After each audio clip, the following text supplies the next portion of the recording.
markaas adigiyo ugu yaraan 50 kilomitir soo jare waxa uu dhahaa fadhiisa waa laga horeeya saas ay tahay nimankaas markay sheekadu wada dhameystaan haddii rabto way ka seexanaysaa haddii rabto way kula sheekaysanaysaa adoo intaas dhib u soo marayna ma ogola inaad adina naag kale aad jukaansatid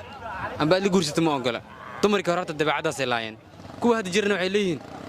wax yar la abdheed la sameeyay kuwaas waagaas iyadoo la isku jeeda feel loo gali jiray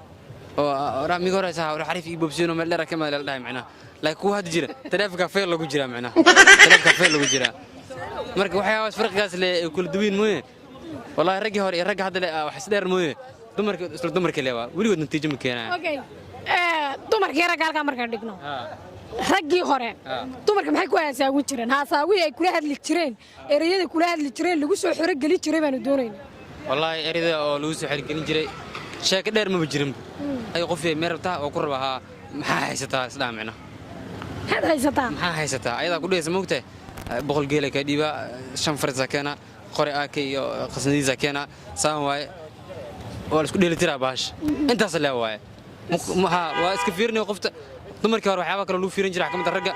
hadal ma isku qiimeyn jirin ninka xariifta uu rabo oo imaana lugteedu qabana macna lugta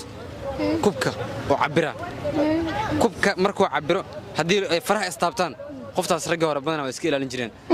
maayaha kubka yar la awal waxa lagu diri jiray dhaadhaamada iyo dhagoolaha iyo kuwa indhaha la lagu diri jiray macna